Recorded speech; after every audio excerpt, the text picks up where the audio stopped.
Hello, everybody. I would like to welcome you to my presentation, Nutrient Recovery by Digested Processing. My name is Bernhard Drosg, and I work at the Research Competence Center Este. The work I will present today is also published in a report by the International Energy Agency. Here you can see on the slide with the download link.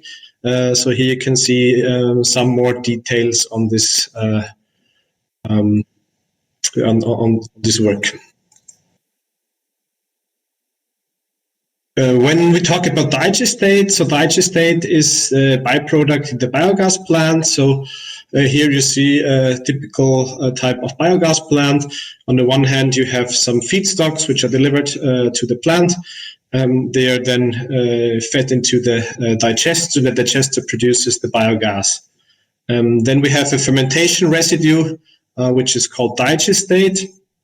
And in many cases, you have a kind of solid-liquid separation, sometimes not, but in this case we have it, which separates the digestate in some solid fraction and into a liquid.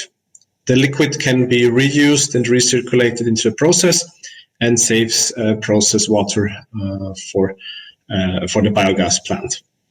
So this is a typical mass balance for a biogas plant treating a solid feedstock. Just to give an example where we start from. What is about digestate utilization? So this can become a bottleneck in industrial biogas technology for different reasons. So we have legal restrictions for land application here, which is in Europe, for example, the European Nitrate Directive, which regulates how much nitrogen you can put onto the agricultural area. Then if you have these restrictions, you have, in the case of a larger scale biogas plant, increasing transport of digestate, which means cost and also greenhouse gas emissions. Then, for example, in Austria, we have the legal demand for storage volume. So half a year is the demand in Austria for the winter season, where the digestate cannot be land applied. So in this case, this is also a bottleneck. If we have more biogas plants and bigger biogas plants, we, of course, then also have some problems with the digestate and bottleneck, what to do with this. We have regional nutrient surplus sometimes. So if you have in the same area manure, if you bring in super regional feedstock wastes, so you have a surplus of nutrients in one region, then of course due to the nitrate directive and the regulation in land application, you cannot apply in the region, you have to transport it farther away. Another specific reason why digestate utilization can be problematic is in groundwater protection areas. So what can be possible advantages of digestate processing? You can have some savings. For example, you can reduce transportation costs to apply it on farmland. You can reduce the storage costs.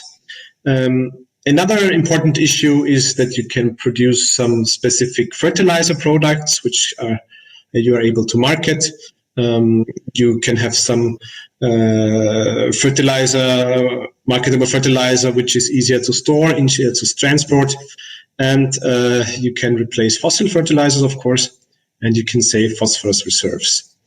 We have additional advantages such as decrease of nitrogen loss. So if we don't have it stored half a year round as it is, and we can decrease this nitrogen loss by some treatment technologies, processing technologies. In some case, if we reduce the emissions, we can decrease the environmental burden, and we can reuse process water. So if we, for example, have a solid liquid separation, we can put the liquid digestate back to reduce the amount of fresh water to put. However, what I want to highlight is that in many cases, the direct land application of digestate without treatment or out processing is the best solution. So this is more a specific case where you have some reasons you want to put in this technology. So if you have some typical circular economy, so you have a region, you have the biogas plant, you put in feedstocks and you apply the digestate on the farmland around, so there is not a need to do this processing. However, there are some cases, and for these cases I am explaining what is the state today. So in general, you have two strategies for digestate processing. One is partial processing, which means you reduce the quantity of the digestate, or you separate it into individual fractions, which can be handled or stored more easily. So this can be the reason for partial processing. And then we have the complete purification, which means that at the end we separate and concentrate valuable ingredients, the nutrients, and we have these nutrient-rich fractions, and then we purify the remaining liquid fraction, which permits reuse, recirculation, the process, or direct discharge. So here you can see overview, which doesn't contain all possible technologies, but a good selection. So if you have the digestate, and as I said, it is for one or the other reason not possible to directly apply it to the land, or you want to produce a fertilizer which is marketable, you can, for example, directly dry it. So there's some technologies where you don't need to go into the solid liquid separation, but you can go directly into drying. Normally this is remixing with the digestate, which is already half dried, so you make it back.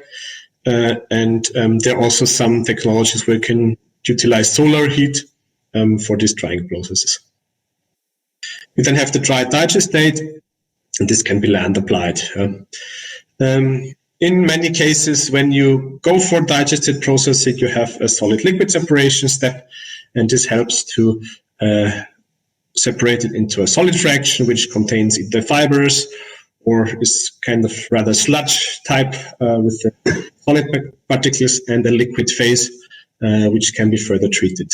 The solid fraction can either be directly land applied or further treated, for example, with composting, which is a very typical technology in Europe to be used in a circular economy to put back some residues to the farmland.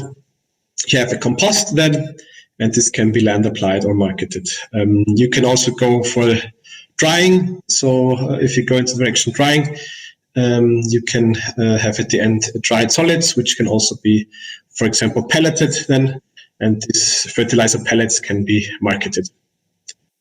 For liquid phase, we have different approaches. For example, if you have waste heat, so this is in general for all the thermal processes.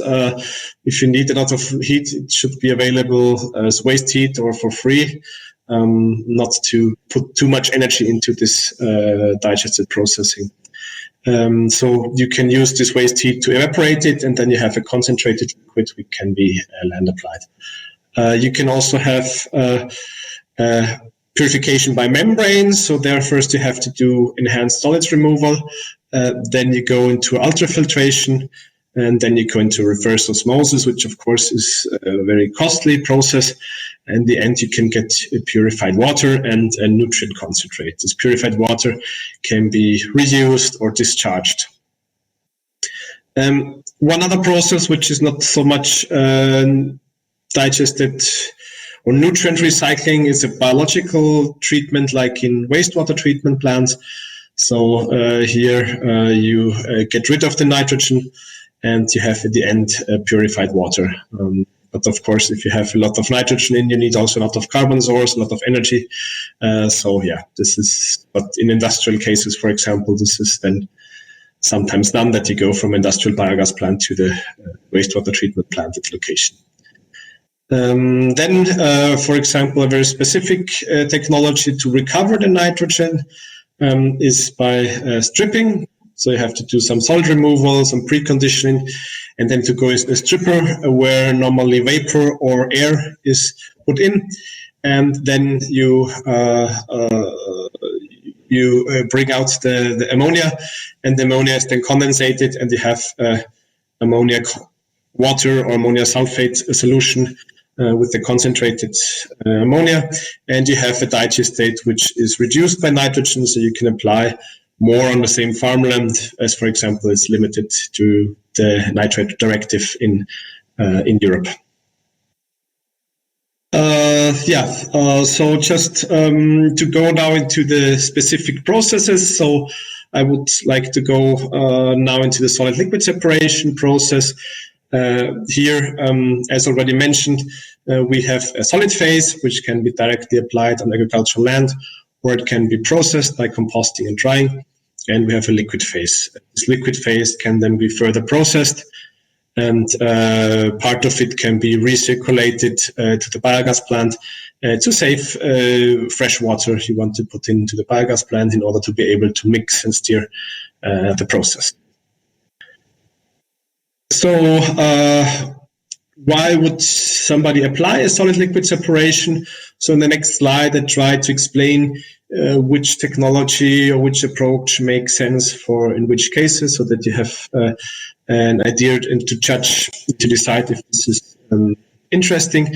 So you would do this to reduce the amount of digestate in total, because instead of using fresh water, you can produce a liquid fraction, which is then reused, and in total, as I showed in the beginning in the slide, you reduce the total amount of digestate because you save fresh water.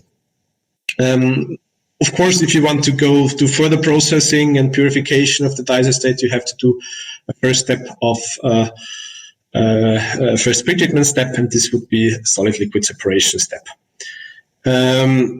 Then it is interesting for areas for digestate land application where they are available, but there's a regional surplus on phosphorus, for example. So there are some regions in Germany where they have a specific limitation of phosphorus, and with solid liquid separation, you can, especially if you add, for example, precipitating agents, also you can take out the phosphorus with the solid fraction and then export this to a farther distance. So here you see a screw press. It is a rather simpler technology where you produce a fibrous fraction and a liquid, which is then reused. And below you have a centrifuge, which is often used, let's say, in some specific waste treatment plants where you don't have too many fibers or something. So you have the centrifuge. And this, if you have grass type or fibrous material, you might rather go for a screw press because this takes out the fibers. But of course, the technology depends then in detail on the feedstock. So it's just a general guess to give you an idea what's the difference. Why would you go for drying of the solid phase? So again, for the thermal processes, if you have in a location of thermal energy, you're not valorizing, you can use this to dry. So often in Europe, it's the case that we have CHP plants, biogas plants, which produce electricity, and then there's waste heat, which can be recovered, but which is sometimes not used. And in this case, if it's not used, this could be a potential utilization. So if the solid fraction is not used locally and applied to local farms, it's also there to do drying to be able to export it. And if you want to have a marketable product, then you would go for drying and pelleting. So you can have nice fertilizer pellets, which are then easy to handle and are, for example, sold in garden markets to people which would like to use this in their gardening. And if it's not necessary to have nice marketable products, you can also go for just drying the solids. In which cases is ammonia stripping an interesting process?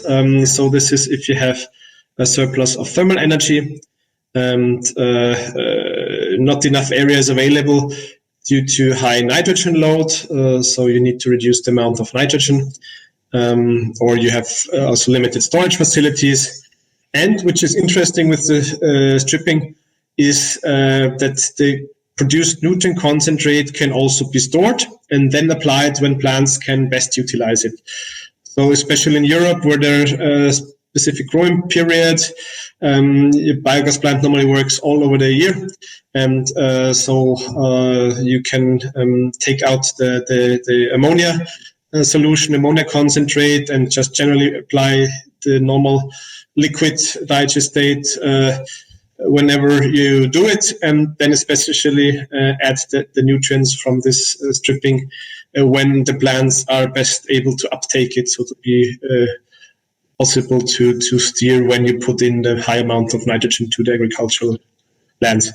Of course, you can also use this ammonia for other purposes, maybe to further process it to fertilizers or so on.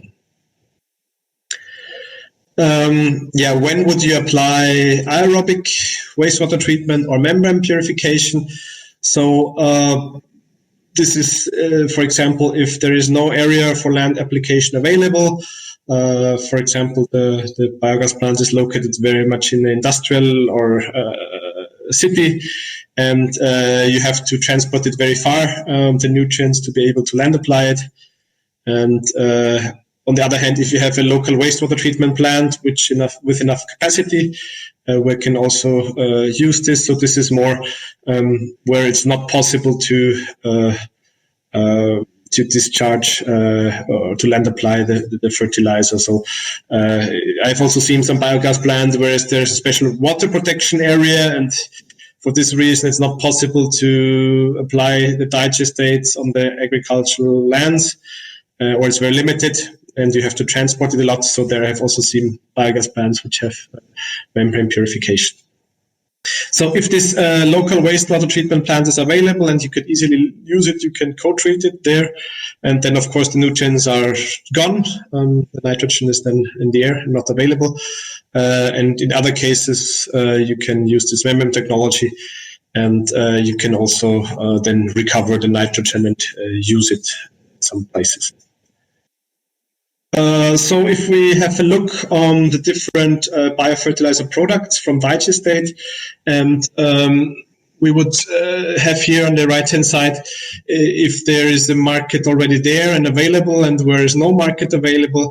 So at least when I talk for Austrian, Germany area, with digestate compost. So if you have a compost, this is already very much used, all sorts of compost. So if you manage to produce digestate compost, you can then be very easy to put it into the normal composting schemes and utilize it.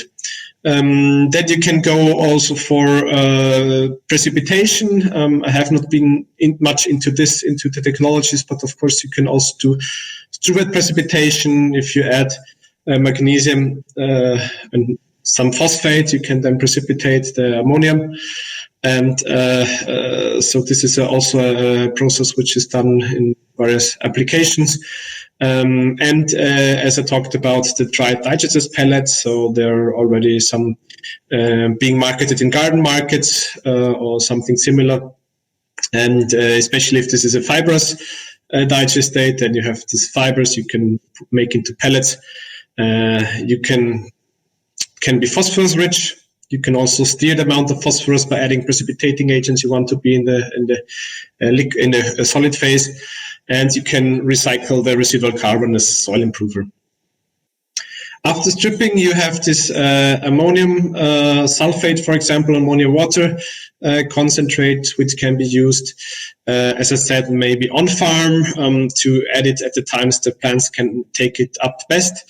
But of course, there are also some attempts to make marketable products out of it, but it's not so ready. And then from membrane evaporation, you have also this liquid nutrient concentrate, which is also not already in so much at the market. So the bottleneck can be establishing the markets for the products, which should be something important to know. Here I want to show you just some rough mass balance calculations into a nutrient processing process. So this is a membrane purification, and here you can see the organic nitrogen, the ammonia nitrogen, the phosphorus, and the potassium. And for example, if you have a solid liquid separation, normally a lot of phosphorus would go into the solid digestate, the solid fraction, because in the precipitating process or in the solid separating process, a lot of phosphorus goes into this fraction. So here you then would take some part of the liquid digestate after this process to recirculate it into the biogas plant. And you have ultrafiltration, which you could also recirculate into the biogas plant. And then you would go to reverse osmosis, where you then have a nutrient concentrate, which is mainly rich in ammonia and potassium. And the permeate can be used as process water with practically no nutrients in them. So this is just to give you an idea, some calculation of mass balances, how such a process looks like.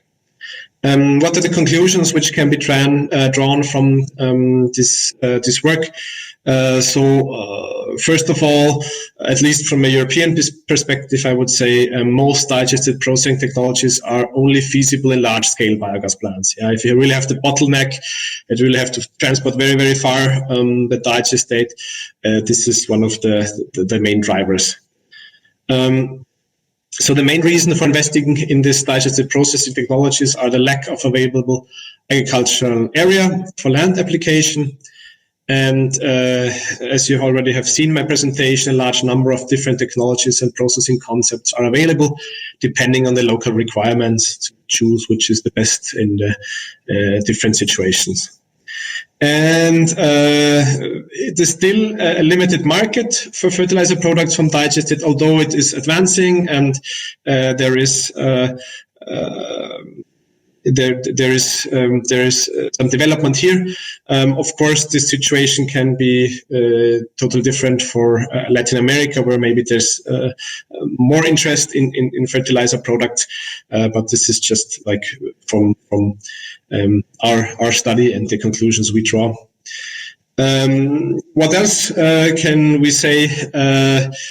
So although the technology you have to do is quite expensive, there are already quite feasible scenarios. This is something to say. But of course, the main application is direct land application. So it's a niche. It's for niches, but there are already in Europe some feasible scenarios.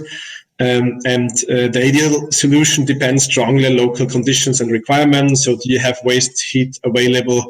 What is exactly the issue? Is it the space you need? Is it the way to transport? Can you use some fractions directly at your business? And there is a huge potential for optimizing site-specific digested processing concepts. So this can depend on the situation.